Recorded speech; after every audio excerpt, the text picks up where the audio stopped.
And we are live for the first episode of First Strike in 2019. This is KYT. Before we start the show, I'm going to plug, as always, our sponsor, FaceToFaceGames.com. Check out their website for their weekly deal. And starting this Saturday, it's the inaugural event of the 2019 season. I don't know, I'm doing a random accent. First Open Plus, Toronto Open Plus. Lots of good stuff. More prizes than last year. $2,000 in store credit prizes to the champion. And there's going to be $40 UMA draft. So those of you who aren't interested in playing Modern, playing the main event, best check it out. Lots of value. I think $40 is a price point that attracts a lot of players to come down and play. So for more information, go to F2F series.facetofacegames.com. Tonight, packed house. Got almost everyone that's been on in the past little while. And we've got a few people that qualified for the Mythic Championships. At least two people in here qualified not too long ago. First of all, I'm going to welcome our guest outside of our regulars, Andy, Derek, Elliot, John. Welcome, Marcus, Thibault, to the show.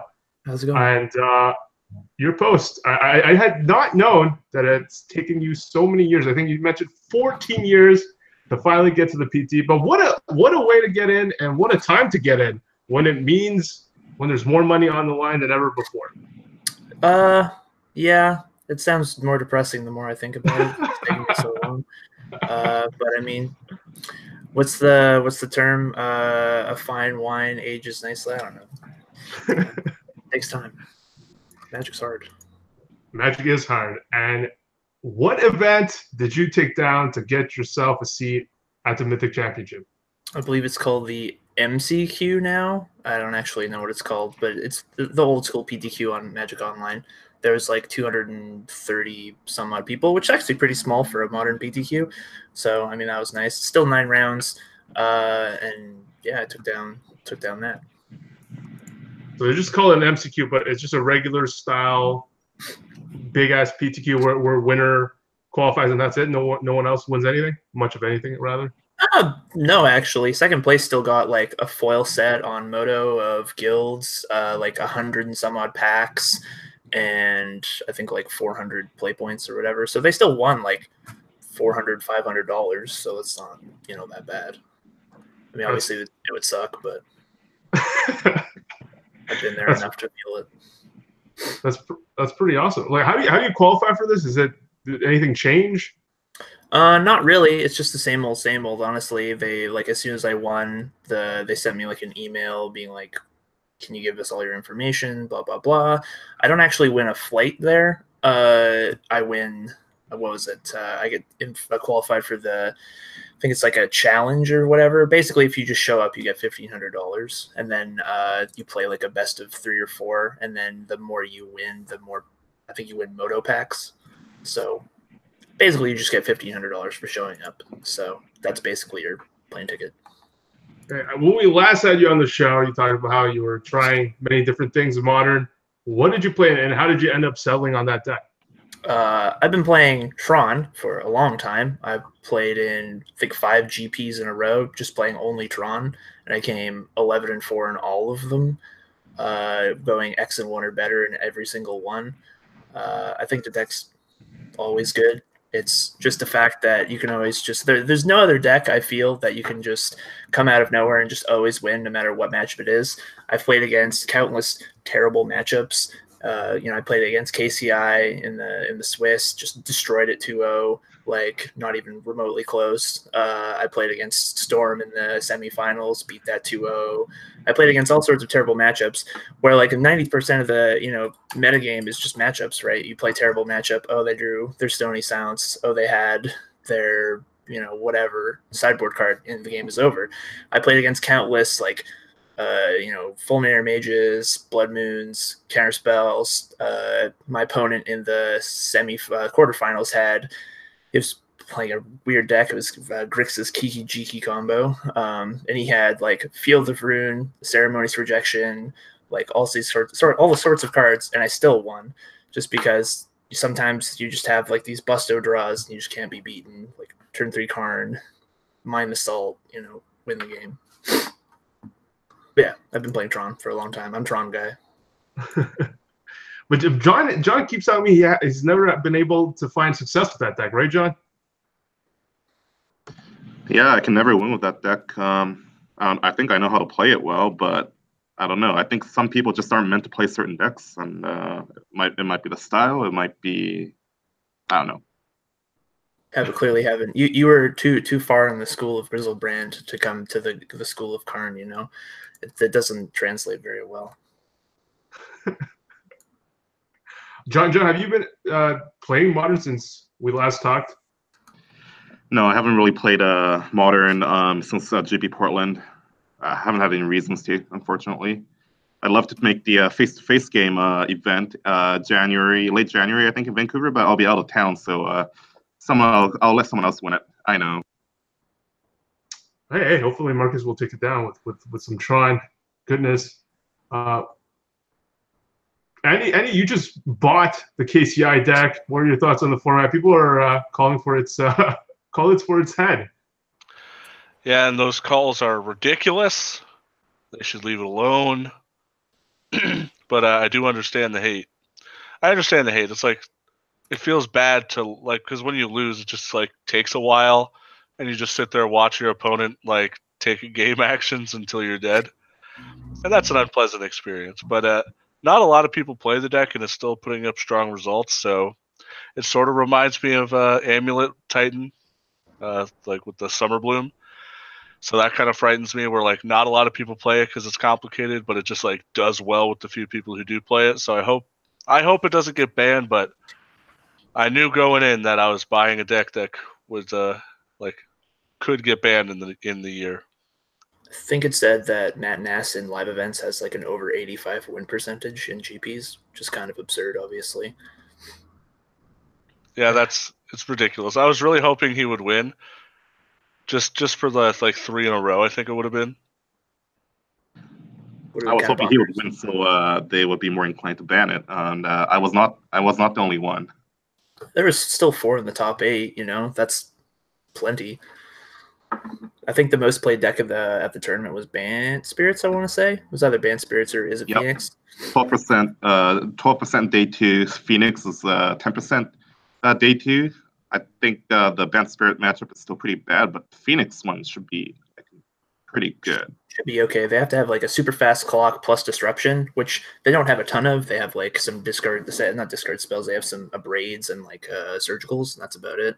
And those are fairly easy to play around, honestly, if they have like no clock, which unless they have Xaxes like double Phoenix early or Thing of the Ice, they don't have any clock. It's just like the classic Grixis Death Shadow, just spin your wheels with a million cantrips and do nothing. There's some interesting takes on Twitter, notably Saffron Olive. I'm starting to wonder if Krark-Clan Ironworks still being legal in Modern is Wizards' attempt to push people away from Modern and towards Standard Plus on MTG Arena.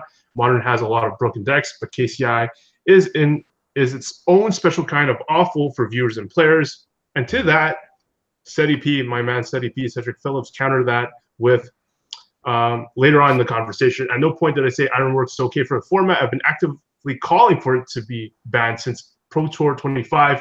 I said it isn't having a negative impact from metrics that WotC would care about, interest, attendance, and conversation, all of which is true. If Ironworks was causing people to stop attending tournaments or actively making people not want to play in or talk about Modern, that would be one thing. That's absolutely not the case here. So we just saw this past weekend given attendance, viewership, and conversation. I'm actually surprised about that because I think, Andy, me and you just think it's the terrible player experience. I think we've compared it multiple times on this show to something like you mentioned Amulet Boom, but I'm thinking about like why Eggs was banned because it wasn't that interesting for the opponent. But the metrics that SETI P is bringing up is kind of interesting. Well, like KCI has loops, so thank God. Otherwise, it would be banned, I think. Like the loops make it like a more pleasant experience because you can just tell your opponent they're dead. No Force Horseman. They understand that. Pardon? No 4 Horseman deck. Yeah, exactly.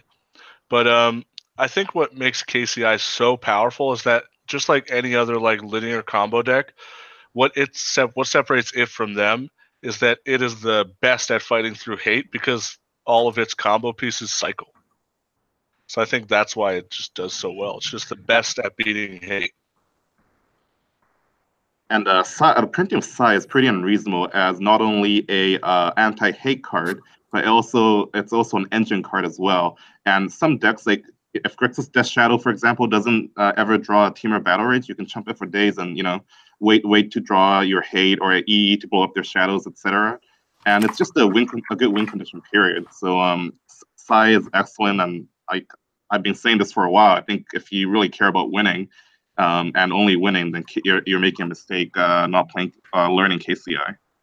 Yes, Psy is absolutely ridiculous in KCI. Like, if you watched any of the coverage this weekend, you saw how busted. Like, you're seeing players beat double Rest in Peace, and like just without even drawing Nature's Claims, they just go over the top of it with Psy and just playing artifacts and drawing some cards. And the fact that Psy lets you draw cards through like all of the hate is just super powerful. Like, being able to draw cards when you're trying to find some answers to hate cards is just, and it can also kill your opponent. It does everything. Like, this is a subtle point, but if in case people haven't noticed, for example, the Eli Cassis list had a multi-format all-star Flame Slash, for example. That's not only for the mirror match and killing Thing in the Ice, but I'm perfectly sure that the other consideration was against Psy and just trying to have a burn spell that actually can kill that problematic card as well. So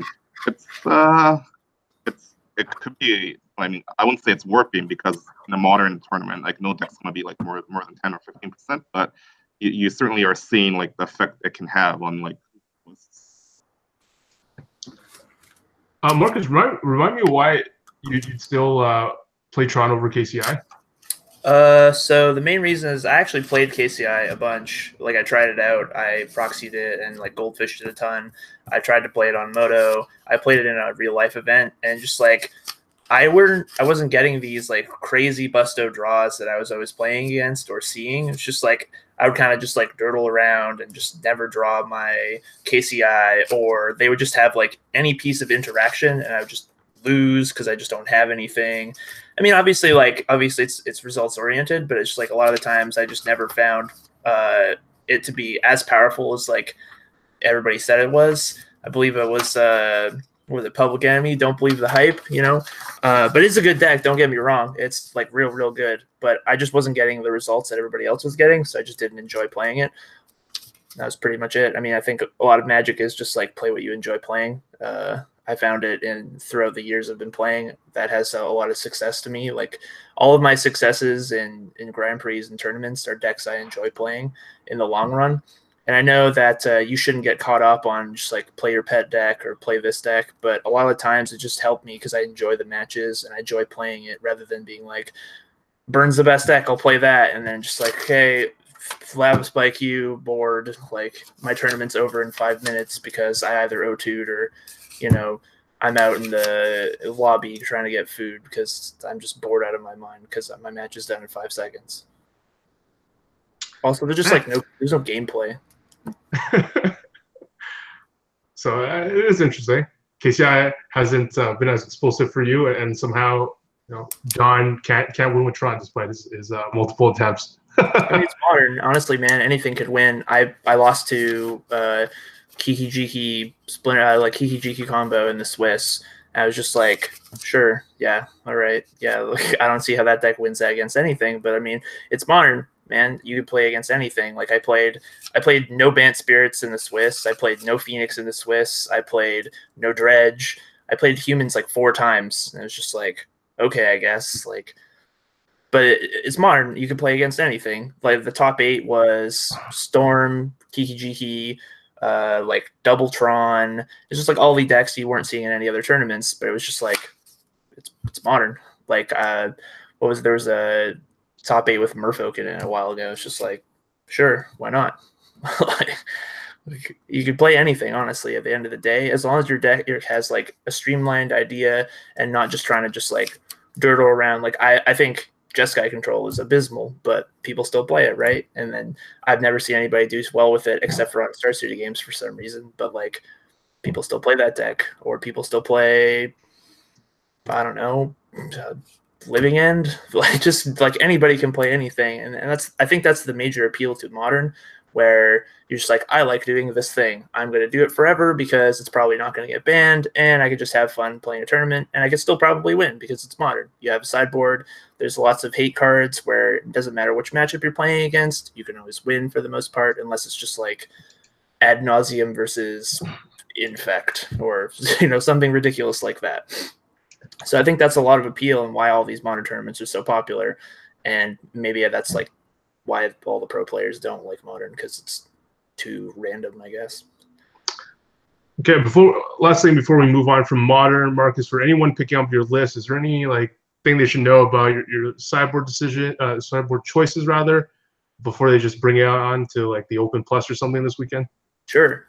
So most of the sideboarding is pretty basic if you've ever played Tron before. But if you're just picking up the deck for the first time, a lot of the things is you just have to know what cards are good in what matchups. Like a lot of people think Wormcoil Engine is just a slam dunk against any aggro matchup like Bant Spirits or Humans, where it's actually not very good because they have access to Reflector Mage and the Phantasmal Image. So you don't really want to give them a 6/6 like lifelinking, get 2 guys after I kill it thing. And a lot of the times it just doesn't do enough. They have flyers to get around it. They have Reflector Mage to bounce it. So that card gets cut and you wouldn't think of it. You'd be like, well, you want the 6/6 lifelinker on turn 3, right? It's not actually very good, where the most important cards in the matchup are Walking Ballista, Ugin, and Ozstone, and your various removal spells in the sideboard. So a lot of it is just like knowing your matchups, which is basically modern in general. Also, another key thing, if you ever play against the mirror match, bring in Thragtusk. It doesn't sound like it'd be very good, but 90% of the time, the matchup devolves into ghost quartering your opponent, and you just play like a cripple fight, and your Thragtusks are much better than your, not your Ulamog's, your Wormcoil Engines, because if they Karn it, you still get a 3/3 and can kill your Karn. Same with O-Stone and stuff like that. It's just like a good solid creature, and a lot of the times people just don't bring it in, and then for example in the finals I won because of Thragtusk. So that's awesome. That's not like super, I guess, first level intuitive to know that, so yeah, I think that's awesome advice. There's like a lot of like small things, like you keep in Relic of Progenitus in the matchup, whereas that card doesn't seem very good, but 90% of the Tron decks have Surgical Extraction, so you just put it in play and you just don't do anything with it, and you just, if they kill your Tron land and try an extraction it, you just like Relic yourself and then exile the card they target. Or worst case scenario, you can just cantrip it, and it's not the worst thing of all time. You have a lot of dead cards in the matchup, so obviously you just want cards that actually do things. So like I said, it's just most of modern. Just know your matchups. Just practice, study. Like even just get, right before the tournament, just like a piece of paper and just be like, things to do, sideboarding guide. It's not that difficult. It takes like 20 minutes, if that, and you should be doing it anyways for any tournament. So sweet. Thanks for the insight, Marcus. Now let's jump to someone else that qualified for the Mythic Champion. Hashtag Crying Ginger. And you have no idea, Ginger. I know you know that you get hate from listeners. I don't know if you know how much hate you get from the First Strike listeners. That people just can't stand how cocky you are about Standard, about Black Green, and so many times, like me, Andy, and John were like crying to each other. It was like, people hate him, but he's our boy, and he knows what he's talking about, and we just defend you to the core. And it's good to have you crush it at the GP. Obviously, you didn't top 8, but like the results, people will know how well you actually did crush it, and then to see you crush it again, it's just, the whole team, the whole chat was really, we were just ecstatic for you, and just to see you overcome with emotion the second time you qualify, that was interesting to me. I think for me, qualifying twice as well, the first time was just like, oh my god, this giant relief, and the second time was more like, okay, I'm back. So Derek, please tell us about your emotion there and why you cried. I didn't know that I caught so much hate. I didn't realize that people didn't like me that much. I mean, like, I'm winning, right? Like, I don't know why people are so upset. Like I'm giving this free information to you so you can get better, and you're just throwing it in my face. But that's fine. Yeah, the whole experience was very surreal to me. I woke up the morning, didn't really know what didn't know what the MOCS finals was. I'd never played in one before. It was my first time qualifying for one. I think I had played 2. So the qualification is there's MOCS quarters, MOCS finals, and then MOCS opens. MOCS quarters queue you for MOCS finals, if I correctly, or MOCS monthlies queue you for finals, and you have to 6-2 or better to queue for the final. And then if you queue for the final, if you do well, like for the first 2, queue for the Magic Online Championship Series, which is a 24-person event with a 200,000 prize pool, and I get 5K for showing up. And I also qualified for the Pro Tour. So these events are like pretty big and pretty difficult, and I didn't really realize what it was. I just thought it was like a point system, because there's a points leaderboard, and if you're in the top 7 points or 8 points, you qualify for the MOCS. So I Googled what the prize was, and it didn't say anything about qualifying for the MOCS. So I tweeted that morning, would it be stupid to double queue the Modern Challenge with KCI and the MOCS final? And somebody responded to me like, no, do it. And I'm like, if somebody's telling me to do it, I probably shouldn't do it. And so I like dug a little deeper and found out that like this qualifies me for the Pro Tour and all these things. And I'm like, oh, I probably shouldn't double queue a PTQ, because that's just stupid. Like, why would I want to double queue a PTQ? And so I had sold all my standard cards to buy into Arena. So I uploaded a deck list from one of my logs, and it was actually wrong. I had 2 Vraska's Contempts in the sideboard when one of them was supposed to be a Carnage Tyrant for the mirror. And I just like played the wrong deck list. And after round 1, I go to sideboard because I'm playing the mirror. And I noticed there's not a Carnage Tyrant in my sideboard. And I'm like in my room, like screaming, like, how did I screw this up? This is so dumb of me. And then I just like crushed the whole event, and I like look at my deck list. I'm like, it's wrong. Like, people are going to look at this list and be like, oh, Ginger's a genius. I'm like, no, like there's a sideboard card that's wrong. Like this isn't right. Like, and when I won the second match, it was just sort of like, not only am I back on the tour, but qualifying for the MOCS is the biggest Magic Online event ever. Like, it's just so big. 24 people. Like, you know who Budakov is because he's won it. And like Raptor had, I don't know if Raptor would be in the Hall of Fame, or like if he would get as many votes if he didn't have his finish at the MOCS when he won it, because he only had 3 PT top 8s. And like, people are looking at this event like it's one of the hardest events. You look at the 24 people that have qualified, and there's some very difficult players. And you ask people who like what event would you want to play in the most? And it's like Worlds and the MOCS, because like those are the 2 like largest events. And I just happened to spike one, and I get to qualify now, and it's like absolutely insane. It like feels so validating. Like you said, like people are sending me hate mail, and I just crush it with the deck that I've put time and effort in. No, we get Andy and I get the hate mail. We just you get the hate mail. Yeah, that's fine. Filter to you, and that's why you don't feel like there's that many haters. But it's like, send them my way. Like, they stand for you. Yeah, like who are they? I can't see them. You know, like, if I don't know who these people, if they aren't like telling me their hate, I'm never gonna hear it. You know, so I don't know. To me, like it's gonna be unreal. It's in Seattle, where the Wizards headquarters is. I think I watched part of it last year. I think I get a tour of the Wizards headquarters. We get to hang out in the building, and you also get a sweet jersey if they're still there. Yeah, has my name on it. Yeah, with your Moto name on it. It's gonna have Misplaced Ginger on the back of it. That's like, I want that so bad. Yeah, it's sweet. Like, I get 5K for showing up, and I get to qualify for London.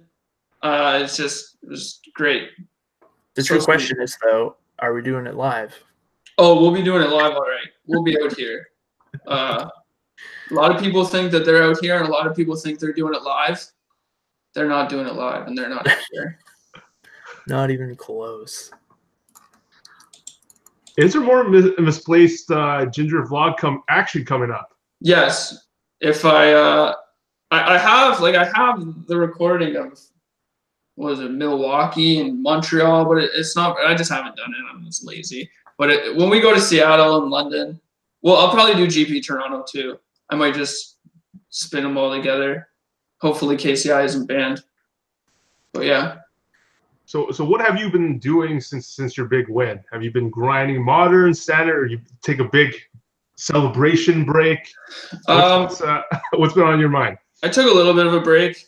It was sort of like very relieving to like achieve something and just take a step back for a little bit. But then I just hopped on Arena, grinded to Mythic.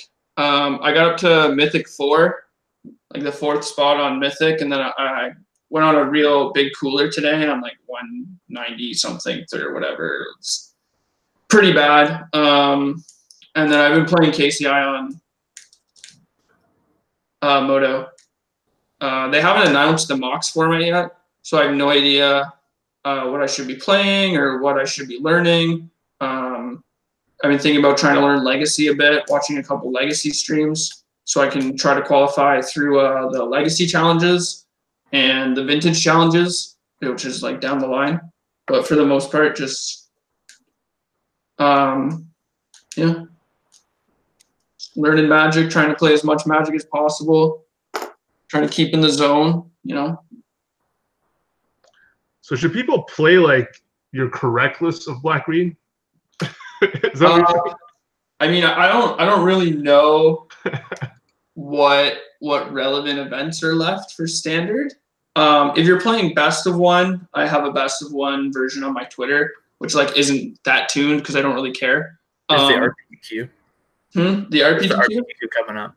Isn't that after the release? It's after the new set, yeah. But yeah, so like I would love to say that Black Green's the best deck, but I'm not that much of a savant. So I'll just wait a bit and let everybody know in a month. But yeah, I mean, playing an extra Carnage Tyrant, like playing 3 Carnage Tyrant to 75 is probably correct. I wouldn't hedge away from that, but for the most part, like you can't really go wrong. There's no real events for you to test for or anything. Righty. Marcus, have you taken a look at the new list, new set rather? Are you one of those guys that get excited about the new cards early, or do you wait for the set to be released before digging your hands in? I usually wait until all the cards are out, but I mean, obviously you still have to take a look at it, especially I'm going to the face-to-face open in Vancouver, and it'll be legal. That's literally the day of its legality, so it's possible that cards from it go to Modern. I don't think a lot of it will, considering it's a standard set for the most part, but I mean, you never know. People might play with the new birthing pod or with, whatever they feel like, honestly. I figured they probably won't because it's literally day of, but who knows? Has there been a specific card that's caught your eye? Yeah, like there's maybe not for Modern, but there's a lot of good cards in there. Like just got spoiled today, the new Outpost Siege, Vance's Blasting Cannons, or whatever you want to call it. I can't remember what it's called. Theater of Horrors? Yeah, that card. It's like, being able to upkeep, exile the top card during your turn. If an opponent has lost life, you can play the card exiled from it, but it doesn't have to be this turn. So you can just play them like 50 turns later, as long as they're damaged. And it also has, I think it's 4 mana ping. I think it's just a player, just like ping a player. So it's a late game engine for any of your aggro decks, and it just seems like really good. There's like a lot of cards that just have build around me stamped on their forehead, but obviously it's standard. So everybody for the first like 2 or 3 weeks are just going to play a bunch of piles where they're going to play their Tezia Karlovs and their Panharmonicon effects, and I don't know, Murpho could probably get played. I have no clue. Like it's week 1 of standard. Anything's going to be played. Like, I'm sure people are going to play the hell out of Turbo Fog because of the enchantment. Elliot, let's get you in here. What are some of your earlier thoughts, some of your favorite cards, and what do you think of Theater of Horrors? I think that enchantment's like generally unplayable. I think it's just like much worse than Experimental Frenzy, which we already have access to. And it's like sort of just worse than Phyrexian Arena a lot of the time, in my opinion. So I won't be looking to play that card personally. I'm pretty excited for the Fog deck and the Fog cards. I think Andy said he's going to talk about that later. Kind of the two cards that I had earmarked to talk about were Kaya's Wrath, which is white, white, black, black, destroy all creatures. You gain life equal to the number of creatures you control that were destroyed this way. So obviously, like a 4-mana Wrath is huge for Standard. Like we have Settle the Wreckage now, but there's already effects that beat Settle, and it's pretty telegraphed and easy to play around. So I think having access to this for white, black, and Esper decks is really huge. I even tweeted at Frank Karsten within like 30 seconds of seeing it spoiled, like, is it possible to play this new Wrath and like a Sinister Sabotage or a cancel effect in the same deck? And he said it's like pretty close and like passable. So I'm pretty excited to see if Esper's control is going to be a thing. Obviously getting all of the white, black cards, you know, they got Absorb, also the Azorius cards. Like they're going to be getting a bunch of new stuff. The real question now is like whether something like a Danto Vanguard is just enough to make Esper still unplayable. So I think that's going to be really the thing to look for Esper control at the very least, is whether the new tools beat a Danto Vanguard. That's really all that matters. And the other card I want to talk about was Rhythm of the Wild, which I guess is another card that could beat Esper control. I think this card's like fantastic, and if a red-green deck exists, it's going to play a bunch of them. It's a 1 red-green for an enchantment that says your creature spells can't be countered, and non-token creatures have a riot. So if you're playing a deck like a bunch of fatties, maybe some dinosaurs from Ixalan block, you're going to be getting hasty Carnage Tyrants, some hasty dinosaurs.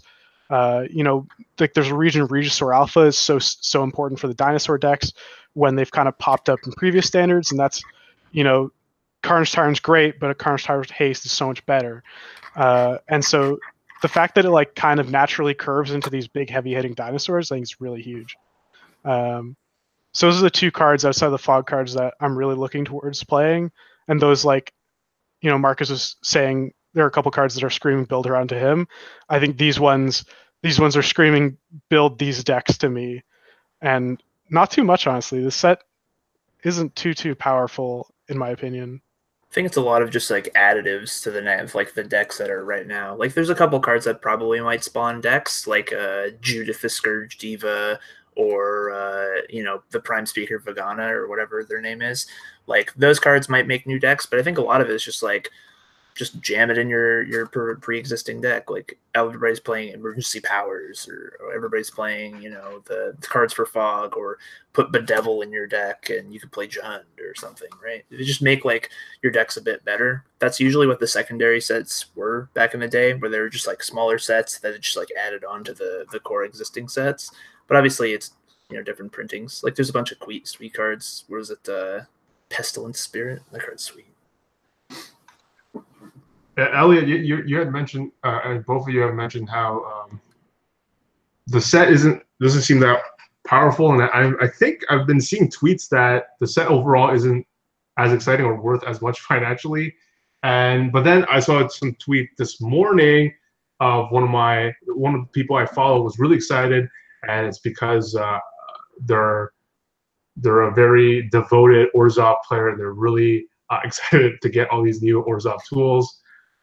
Elliot, do you get that impression as well? It's just like you said, I don't think cards are worth that much, is what I'm reading. I haven't taken a look at the hard numbers at the face-to-face games prices that I have access to, but maybe I will tonight. Well, the only pre-order card I've like seen the price of is the Shocklands and Bedevil, and I think Bedevil, like when I checked it originally, was at $9. So I'd looking at the mythics that we've had spoiled so far, I don't think any of them are going to be like Teferi or Karn, where they're just immediately very expensive cards. You know, like I don't think any of them are going to be up to like $30, $40. Spawn of Mayhem's like a pretty powerful mythic, so maybe it's like a $20 card. But I would expect if you're getting value in this set, it's going to be from things in like the $7 to $10 range in other rares. But yeah. Like, I mean, the set has caused, like, Nexus of Fate to double in price. There's a mythic from Rivals of Ixalan that I don't know the name of that deals with creatures dying, and then you make counters because it gets +1/+1 counters, like a Lendra something, and that card's like now 20 something US or something close to that. So I don't know if the set's like totally unexciting from a financial perspective. The like Alendra card I was talking about was a pretty obvious build around if there's like an aristocrat style deck, which I think a lot of people may have anticipated. So if you were stocking up on those, you look like a genius. And anytime you have a set like this that's super build around, I think it's more likely to cause other cards to go up in price. You look at Prime Speaker Vanifar, which is the pod creature Marcus mentioned, and this is going to turn a bunch of like fringe playable or border or previously almost unplayable modern cards and maybe make a tier 2 or tier 3 deck out of them. And Voice of Resurgence was reprinted in the past couple of years, but before that it was like a $40 card. So how much can Voice of Resurgence cost if now there's a tier 2 deck that plays 4 of it? And that's, I mean, at least from my perspective, that's what I think about in terms of the set for like a finance perspective. In terms of impact on standard, I think the biggest impact is going to be definitely just the Shocklands. Like the 3-color decks are going to add a card or two probably, and maybe you have like a red-green or an Orzhov deck, who knows? But I think the big gain is going to be the Shocklands. Okay, tell me about all this Fog love, Andy. I love Fog. Let's start there. So I've been playing a lot of Arena lately, just like Derek, and in Best of One, Fog is actually pretty damn good because nobody gets to sideboard for your cards that are relatively easily hated out sometimes. So nobody gets to sideboard, so it's really good there. But the first card I think that I saw spoiled, or that really caught my eye, was Growth Spiral, the blue-green draw card. You can put a land into your hand into play, and it's an instant. So I think that that card right there could really help the deck become more explosive, and it cycles. So that's kind of both the things that the deck really wants to do. So I'm really excited to see that happen because it gives you something good to do after Teferi. It gives you a good turn 2 play that isn't just regular cycle. Like I've been playing Revitalize because it just cycles and is some splash damage against red, but if you're a turn faster, you don't need the 3 life. And the card that is potentially the most powerful is Wilderness Reclamation. So it's a 3 and a green for an enchantment that at your end step, just untap all your lands. So this is one of those cards that it's either going to be like incredibly busted or it's going to be absolutely terrible. There's a little room for it to be in between. It's either going to be like the best card you've played.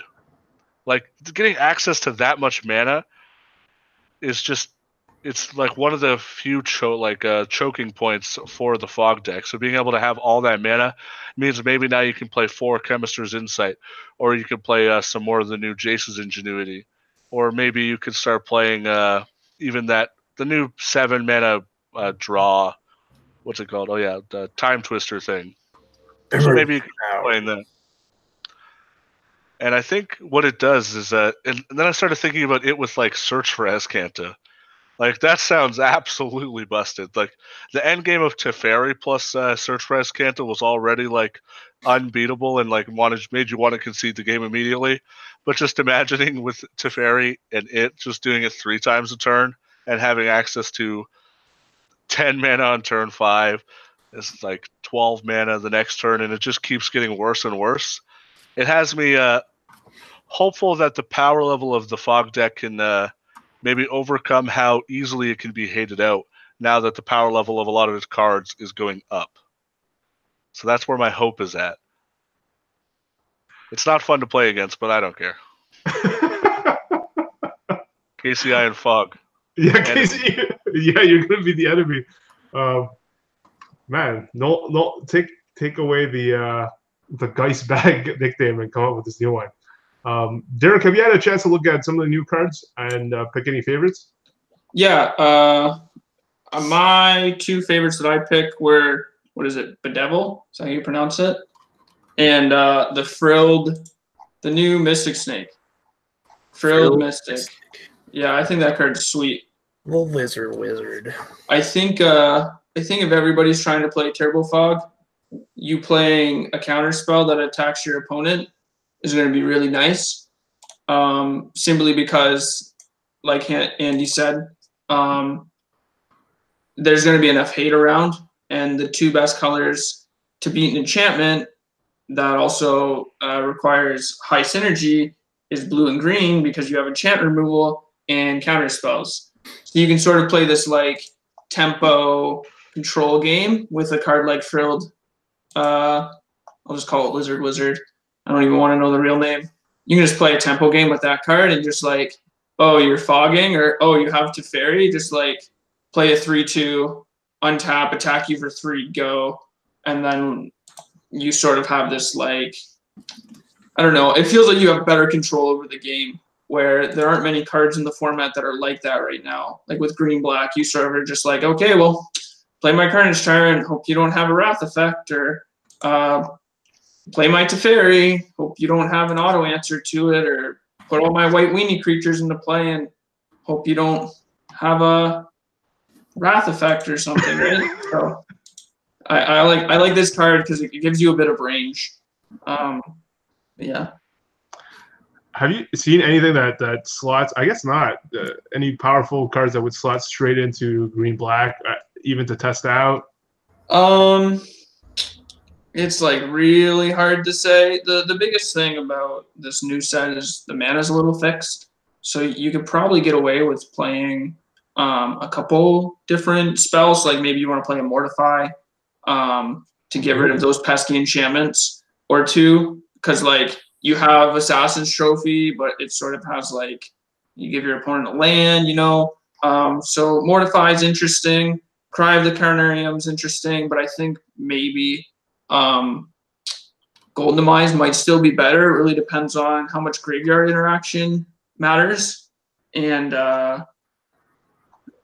yeah, I think those two are the most. Like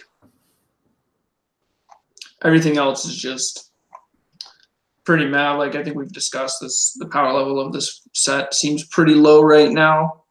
It's a lot more high synergy compared to just raw card power. I think there's a bunch of like commons and stuff like that that are pretty sweet. Like Quench, it's just like Mana Leak Light. It's like that card seems pretty sweet. I don't think it's like amazing or anything like that, because there was the counter target non-artifact card for 2 that didn't really see that much play. But I mean, it all depends on how the format unfolds, right? Like there could just be some sweet blue-black tempo deck that just like jams that, just plays the mono blue shell from last format, just jams some Quenches in there. Maybe that's good. Like we don't know until the set's actually fully spoiled and people actually, you know, play. Maybe just like green-black becomes Jund, play some Bedevil and play some, you know, I don't know, any of the like Rakdos Showstopper. Why not? Just jam them in there. I mean, it's obviously probably not great, but like there's just like a billion options now, because you have the full-fledged of all the lands, right? You have all the duels, all the check lands or whatever. Just like, sorry, not check lands, the shocks. Yeah, the shock. You have the shocks, and you have the other one. What is it? Buddy lands. Yeah, the check lands or whatever. But yeah, you're just like, honestly, everybody's mana base is going to be absurd. So honestly, there's probably some weirdo 5-color deck people are going to probably play on day one. Just check out, you know, Alion Trazi is probably playing it right now. I don't know. Yeah, I don't know. Maybe it's as I'm getting older, but I'm not too excited about any of the new cards. I don't even see anything really interesting to me. Like Andy said in chat, nobody's hyped about the 3-mana Planeswalkers. You know, they both kind of suck. Domi's not great. I don't know. There's like this, you can obviously tell that every card is extremely just not quite good enough. And I think that's an overflow of the last 2 years of how everything was absolutely busted, and now everything can't be busted because we'll start to have a problem, which is sort of concerns me because they still printed Nexus of Fate, but like, I don't know, maybe it's not as good as I think it is, or maybe it's not as good as, like, I think Nexus of Fate is broken. I think that card is absolutely ridiculous. I don't know how good the deck will actually be, but yeah, I'm excited to not be excited, I guess. It's not like there was any overpowered mythics in the last few years that made standard actually unplayable, right? Well, yeah, I mean that's why all these cards suck. Yeah, there's like a lot of the cards in this standard format are like sort of mopey, but like kind of powerful. Like even in Goguri, which is like obviously a good deck. Like I hate Merfolk Branchwalker. That card stinks. It's bad. It's not a good card. Jadelight Ranger's not that good. We had this conversation pre-show. I said the 4-mana enchantment's bad because it doesn't generate card advantage and it doesn't actually do anything. And Elliot said, well, Wild Growth Walker's bad. And I said, yes, it's not a good card. I don't think Jadelight Ranger is a good card. I don't think Branch Walker is a good card. I think these cards work really well together. And I think that there's a lot less like raw power level in cards. And there's just like high synergy. Like if you look at green-black list from like week 2 of standard, people were playing like 3 Vivian, 3 Vraska. If you look at them now, no Vraska, 3 to 4 Carnage Tyrant. It's like a complete shift the other way. Not saying that like Carnage Tyrant's better than Vraska, but they just do different things, right? And I think that both of those cards are exceptionally medium, but you need to pick what you want to play. I feel the same way about Niv Mizzet. Like I think Niv Mizzet's a very good card, but I think it still kind of sucks. Like it's not broken. You know what I mean? Which is good. If that card was broken, I'd be very upset. But yeah. Yeah, I just wanted to touch on your thought about Nexus of Fate. I do think Nexus of Fate was just very poorly designed.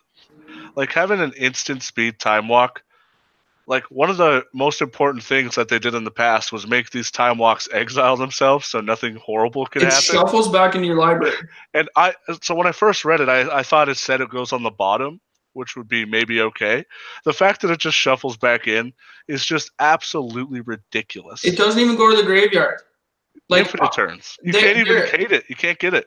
There are games where you like I would be able to win against my opponent because they would either draw themselves out or they would have to loop to Fairy because their only win condition is a Karn. And if you deal with the one Karn or like the one like the white enchantment that makes 1/1s, you just deal with those cards, they can't win. But because they have Nexus of Fate and it shuffles in, they just can't lose. And like, why does this card shuffle in? Like, put it to the graveyard. Like, it doesn't even have to be exiled. You can get like soft locked into whose time is worth more in Arena if you have no win conditions with Nexus of Fate, because you can just actually take turns forever. On Moto, when the deck first broke, I was just like F6 in game 1, and people would take 15 minutes because they couldn't kill me because they only had 1 win con, and then you would just duress them post board, and they wouldn't be able to beat you. And it was like this deck is so abusable that like Wizards should be very, very, very happy that they didn't accidentally print something else that makes that deck a little bit better, because if they did, they would have to ban it. And that'd be a bad look, banning a box. I feel like Growth Spiral and like so Growth Spiral obviously just a very good card on its surface. Like cycling and putting a land into play, pretty powerful. Like we've seen that kind of stuff get played in Modern. Explore was bananas in Standard when it was illegal. And Wild Reclamation though is just so scary to me. Like the turns that it can generate on like turn 4 and 5 are some pretty frightening turns. And the fact that it's the fact that it's a trigger, if they could find a way to like word it so it's not a trigger, then maybe it would be like safer and not abusable. But now it's just sort of pretty abusable in its current state. And I wonder to see if Nexus of Fate may prove to be too good. I doubt it, but you never know. It's a powerful card.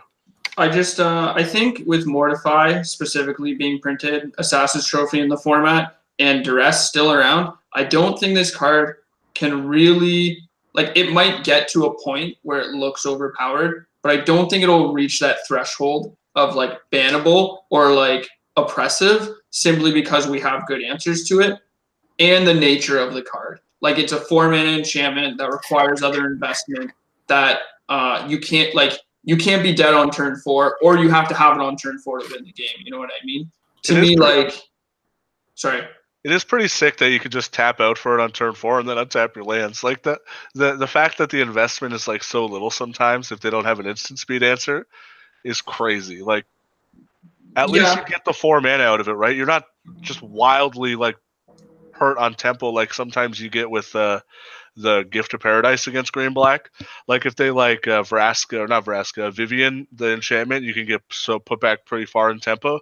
But this isn't even going to put you far back on tempo. So I'm very skeptical about cards that are like this. Like I said, they require high synergy and don't actually give you card advantage, although they are enablers. So if we look at decks like Storm or KCI, you need enablers to make your busted cards busted. So maybe this goes over the edge, but I don't think it will.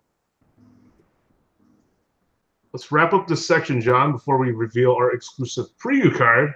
John, what were some cards from the Underground Dojo?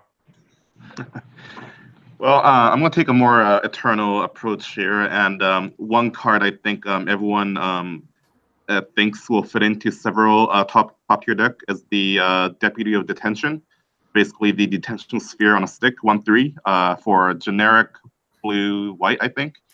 I think this will fit right into the human deck and the Banned Spirit deck, as well as any of the Banned Nightfall, or we could have Vizier Company combo with Splash and Blue as well. So it's just nice to have a catch-all that can be tutored or vialed in at instant speed. So I think this will give more coverage on problematic permanents. And the other card I'm excited, just going back to my true roots of being the generic combo player, is Electro Dominance. It's an XRR card. It says it's an instant card, and it says Electro Dominance deals X damage to a target, and you may play a card that's costed X or less from your hand. So this is an enabler for the Time Spiral suspend cards like Living End, Ancestral Vision, Wheel of Fortune, Restore Balance, etc. And a little known fact here, a year ago, before humans really broke out, the mono blue Living End as foretold deck was having a pretty good run, and I played it and tested it quite extensively, and it was pretty good. It had a very good matchup against non-disruptive creature decks, and it crushed the blue control decks. However, the Fun Police, that is the humans, showed up and burn, etc., and I put it away. But this is an extra enabler for Ancestral Vision and As Foretold as well, and there's an ability to cast those cards at instant speed, which I think is very good as well.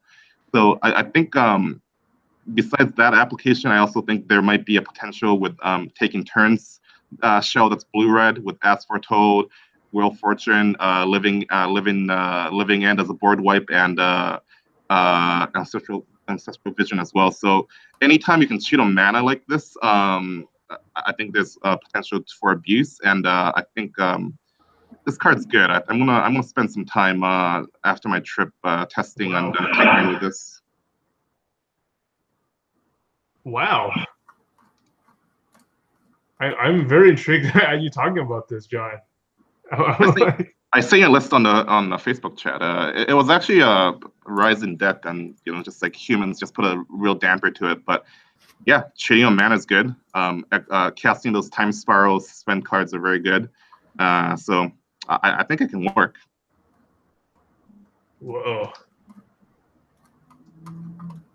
Yeah, I didn't think about that in context of those cards. All right, I'm gonna let you talk about our spoiler card. Actually, I'm just gonna make sure I do the social media stuff first. So you think it's gonna see play in not just Modern, but perhaps Legacy? Do you think this card? Perhaps not Legacy. Like, I know there's Hypergenesis, for example, but I think that deck's being explored and kind of discarded. But I don't know. It also kills Hate Bears for a large cost, so that's a non-zero value as well. So it's probably more of a Modern card. I think it's not powerful enough for a Legacy. Okay. Gaddock Teague shuts it down. Rude. Okay. Let's see. Whoa. Okay, do we see a black screen? Yeah. We do now. All right. Spoiler. Is it Breaching Hippocamp? It's not. It's not. I don't think this card is going to be very constructive playable. I think Elliot would agree with me. Our assessment that it's going to see some play limited, but it's got the cutest and best art. And I think at first, at least I didn't notice the art. I think John didn't really notice the awesome art. And here we go. Here we go. John, I'm going to let you take it away. Hopefully you can see it from my screen here. No. Boom. Oh, there we go. Now we can. Yeah. So I guess this is our exclusive preview card called Guildmage, representing the Cult of Rakdos really hard here. Black and red. And I think what stands out to me the most, first of all, is the art. The art is nuts. It's just like Nutter Butters. Look at Jace there. It's like adorable. But as we talked about here, I think it is a very cheap spectacle enabler, and I think it's going to be pretty good depending on the quality of the common and uncommon spectacle cards. And I just can't stop looking at the art. It's awesome.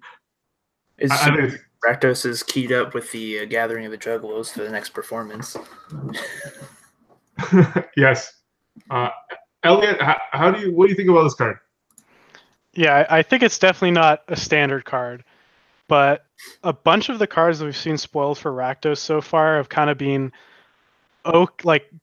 decent on rate if you cast them, but actually kind of become pretty good if you have their ability Spectacle. So this being a consistent Spectacle enabler, you pay red and tap it to deal 1 damage to a target opponent or planeswalker. I think that might end up being pretty good. I don't think this is as good as something like the blue-black Guildmage we had in the previous set, but we've seen a couple of the other Guildmages from this set, and this seems pretty much on par with those ones. So I think it's going to be pretty good and limited. The other ability it has is 3 and a black tap. Target player discards a card, and you can only activate that as a sorcery. Maybe not as good. You probably don't want to be taking a turn off in the early to get to be activating that rather than advancing your board. But who knows? Maybe you have a hole in your curve. It's not the end of the world to make your opponent discard a card. So it could definitely be a player in limited. Is it a first pick? No.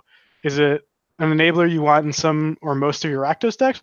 Probably. And I think you're going to be pretty happy picking up at least a copy of these in your draft. And I think a lot of sealed decks are going to be happy to have one of these as well. Quick question. Does anybody know how we draft this format? It's 3x Ravnica Allegiances. It's three. It's from the 1 and 2 format for good. I think it's triple going forward. It's triple. It's triple this. Yeah. Oh, maybe this is a first pick. I don't know. I like it. I think this card's good.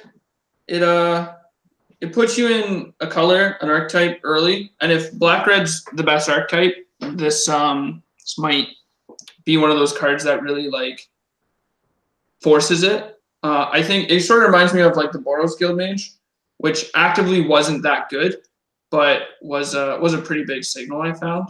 I think actually Healer's Hawk was the best card for that archetype, but I don't know if there's a Healer Hawk in this format card. So we'll see how the archetype shapes out. If Spectacle is something that really needs to be turned on for your deck to be good, then this card will definitely be good. Otherwise, it might just be a bear. That is really hard to cast. Why couldn't they just print Rakdos Ixbitter? That card was so good. Andy, any words on this card? I like it. It looks like one of those limited role players that will steal some games sometimes because some decks in limited will have a super hard time against the discard effect, and also some of those same decks will have a hard time against getting pinged over and over again. So, and the fact that it can enable the keyword for that guild means that I think it's going to be pretty powerful. I would predict that its playability is just like Derek said, akin to the Boros Guildmage, where it looks like it should be pretty good. It ends up being a little worse than you thought originally, but still just a good 2-drop.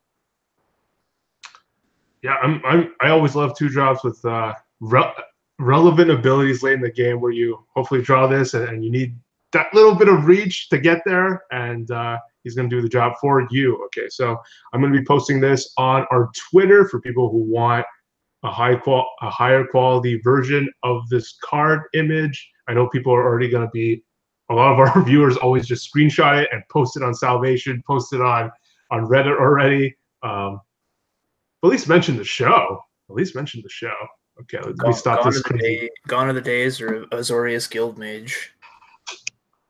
Yeah, that was, man, that block of specific, there's some specific Guildmages there that were just like bonkers no matter when you drew them. The Selesnya one got Reynad banned. That one was really good. Oh, speaking of bannings, Bertoncini got banned. I don't know if that's something we wanted to bring up because it's been a topic of conversation for a bit. No, sorry. Yeah, we'll definitely finish the show on this topic, Derek. It just doesn't happen often, even if it's really big news, for something to reach the top of the Reddit charts that is not new spoiler. Once new spoiler season, it doesn't really matter what's happening, even though it's something that you might think is amazing. It's not going to get up there because people are excited about preview cards. But this is at the top of the list.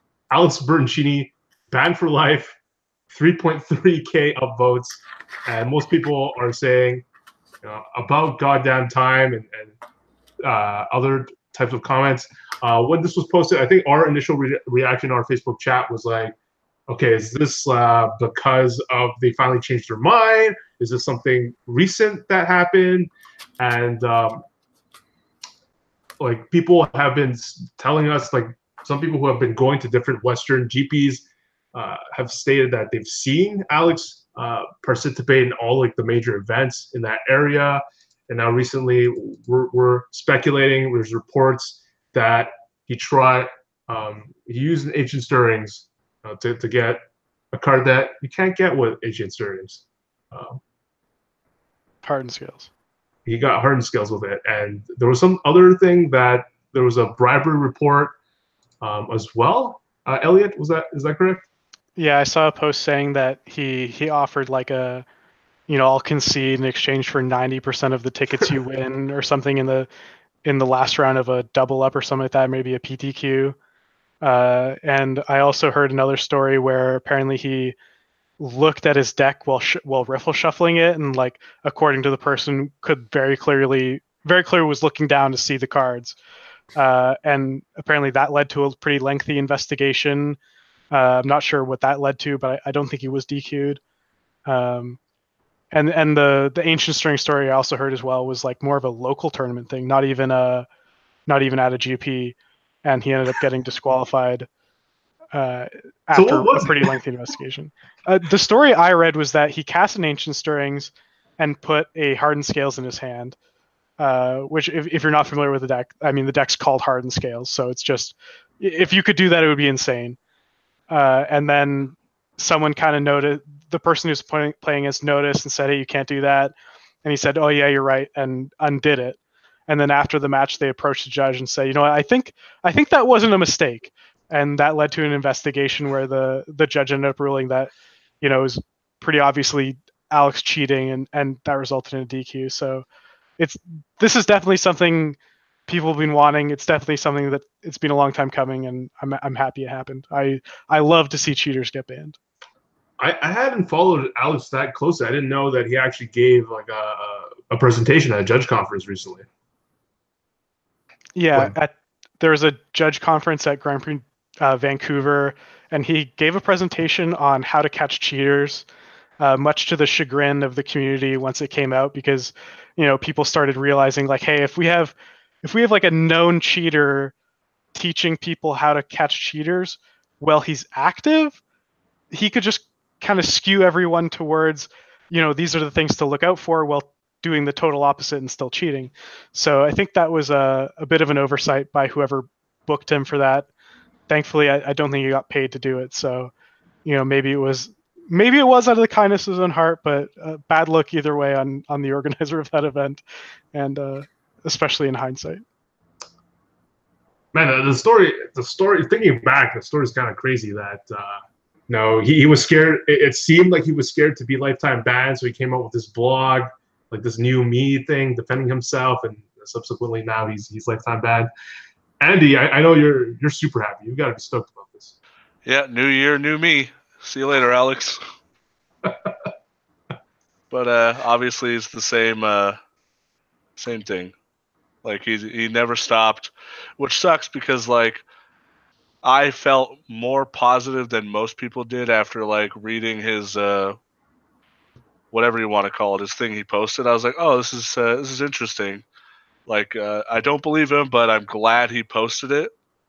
And now it sucks that it just obviously was full of it. But bye. I'm really distracted by the chat here. When Card become chat, like I feel like I know who this person is, but John, I think our opinion, we don't have much opinion about it. It's just like it feels like it's about time, and it's good that they've decided to go all the way to a lifetime ban. You know, we've always wanted them to be a little heavier in the punishment in multiple instances, and to see them finally like go there, I think we just feel good about it. Yeah, Derek, John, I don't know if you or Marcus have anything to add. Sure, why not? So I played a GP with Alex, the team GP in Toronto. He's actually a friend of mine. I've known him for like 7-8 years. And I will say without a shadow of a doubt, he definitely didn't even do anything remotely considering cheating in Toronto, because I sat next to him the whole time. In fact, I want to say multiple people tried to cheat him rather than the opposite. And there were multiple invocations where they actually tried to cheat against him. Jeremy Desani tried to do it with Brainstorm.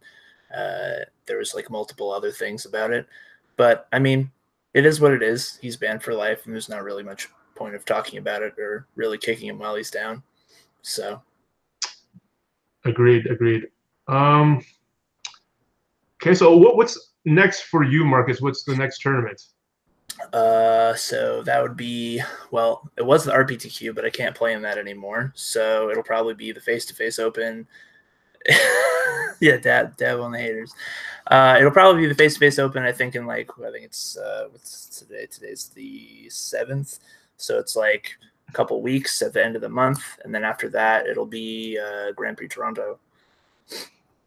Right. Which I think is double modern, so Tron and Tron most likely. Unless I feel like playing something else, which is probably a no. I love it. John, what's next for you? Oh, I'm going to be traveling to Asia for almost a month here, but yeah, unfortunately, I'll be missing the face-to-face open. But I'm hoping to go to Calgary for the Grand Prix in March. But I guess New Year's goal is to like learn Legacy somehow. I've been exploring some decks here. I've been talking to Cyrus. I've been talking to Bob Wang, who's got a pretty good handle on Legacy, and I think I'm gonna put my foot down and just try to learn Storm. And Cyrus is obviously a very good resource here. He was our teammate at Vegas. He's one of the best Storm players out there, period. So I'm gonna start watching a stream. Gonna start learning lines, and yeah, hopefully Storm's not too hard for me. John, we had a private conversation just recently, and I wanted to know what your mindset is in terms of now that you're going to learn Legacy and improve into it. What's your mindset when it comes to Limited? Oh yeah, so I was having a conversation with you, KYT. You know, I've been doing a lot of drafting for the first time. In case people don't know, I started playing like maybe a year and a half ago, and my first exposure to Limited was literally my testing for PT Dominaria, and it's very easy to consume literature and, you know, look at pick orders, look at signals, etc. The concepts are fine, but, you know, I feel like I drafted a lot of UMA, and I got a pretty good handle of the format, but I just felt like I kind of plateaued in terms of my learning and improvement in Limited. So, you know, I was actually asking KYT about how to improve and all that, and I just think it's really about just playing more. You know, I don't play Limited nearly as much as I do Constructed. So perhaps another goal for me this year would be to, you know, just be pretty intimately involved in draft for every set, and just try to go along and understand different sets and different sets of different objectives.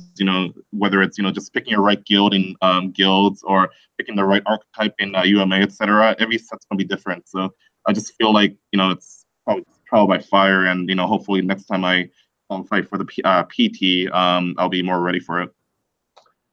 I just thought of a good idea now that the First Strike family has grown with all the ex-co-hosts and new co-hosts, that we could actually, and most of us have streamed before, that we could actually do like an 8-person live draft. I think that would be a sweet idea. So then we can have Derek's cocky skills at test that nobody can draft well. Nobody knows how to draft. Nobody knows how to draft. Nobody knows how to draft. How many drafts have you done of this format? And like anybody on the panel, I want to know. Like I've done 0. UMA? No. What's the format? Ravnica. Allegiance or Ravnica? Yeah. I've done 2, and it was at GP Montreal.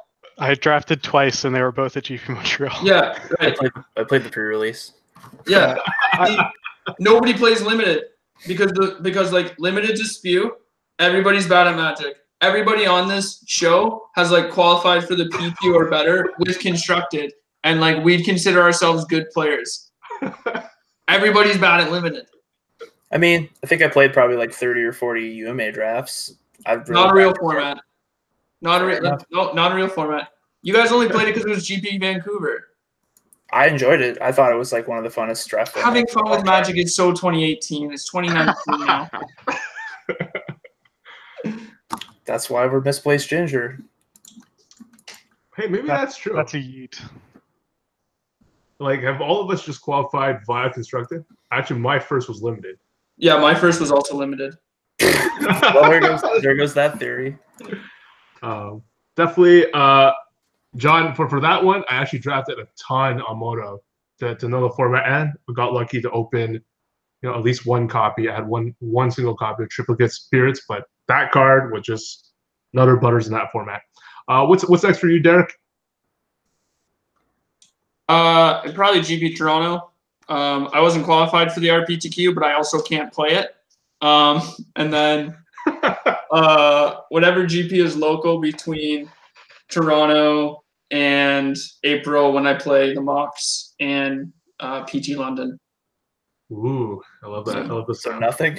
Yeah, nothing. Basically nothing. Y'all can catch me Calgary on the Wizard stream in April 2nd to 4th, 5th to 7th. I don't know how time works. I'll be out there, and they'll be like they show my my Moto statistics. So if all you haters want to see my Moto records, y'all can come out to play and check on your boy. Elliot, what's up next? I have GP New Jersey at the end of the month, and then I have a super busy February with GP Toronto, then the RPTQ, and then the PT back to back to back. So I hope that's the luckiest 2-week stretch of my life. I hope so too. That's also lots of high level competition, high level Magic for you in a short period. Andy, I have whatever GPs at the end of this month, and I have the RPTQ, and I'm allowed to play in it. Sucks to suck. Wow, that's the real play. I think Andy gets to crush people at the RPTQ, and I don't get the pleasure to do so. I don't get a noble hierarch. This is bullshit. Wait, when is it? I think I'm qualified. If you did qualify and for the RPTQ, you do still get the noble. Just so you know. Only if you qualified for the RPTQ, though. I did. I did not. RPTQ of the format, baby. Easy. Do you know if I'm allowed to play the LCQ? Elliot, you're a judge, right? You can't play the LCQ. No $60 for you. I actually know someone who, at the last Montreal RPTQ back in December, was hitting bronze or silver after the Montreal RPTQ, like on the Monday after. So they were not allowed to play in the RPTQ, but could play in the online RPTQ that was the week after. Wizards. And and they were told that if they played in the LCQ for that RPTQ, they'd be forfeiting their invite for the RPTQ that they didn't have the invite for. I believe that's the term. Yikes! This is why you just spike PTQs and don't have to worry about this stuff. The last time I played a pre-TQ was like 8 months ago. It was great. Paper events. I just won the first one for the last 3 formats, so I haven't really done anything. Man, the pressure's on, Andy. These guys have been crushing. So let's do this. Andy has like a real life and a real job, so I think he's winning. If we ever have like a real life podcast, we can all just listen to Andy. Yeah, me and Ginger probably bottom of the barrel for that one. I have a real job. I don't know. John's flying to Asia, so it's like you're going to the pro tour. I'm engaged. I'm in school, and I have a job. Hey, I never said I wasn't engaged. I'm engaged to the game. How do you think you get this good? Come on. I mean, all right. So if you guys want to support the show, go to patreon.com/firststrike. Elliot posted it during the holidays. Provide us with the KCI supplement. Not the we're gonna call it the supplement, but he came out with the Minifesto. The Minifesto. I love that name. The Minifesto to supplement the matchups that wasn't part of the manifesto that people in First Strike Nation wanted. Also provided a mill guide. So and so go down to patreon.com/firststrike and or just leave a comment, like this channel, do whatever, subscribe to us on podcast apps, and we love it. Marcus, thank you so much for coming on a second time. We hope you crush another tournament, and we hope that you'll be happy to come back on once again. I appreciate it. Super, always fun to have you on, especially with you and John and the chemistry you guys have. And that's it for us. And thank you for tuning in. And we'll see you guys next week. And can I do a quick shout out? Yeah, go ahead.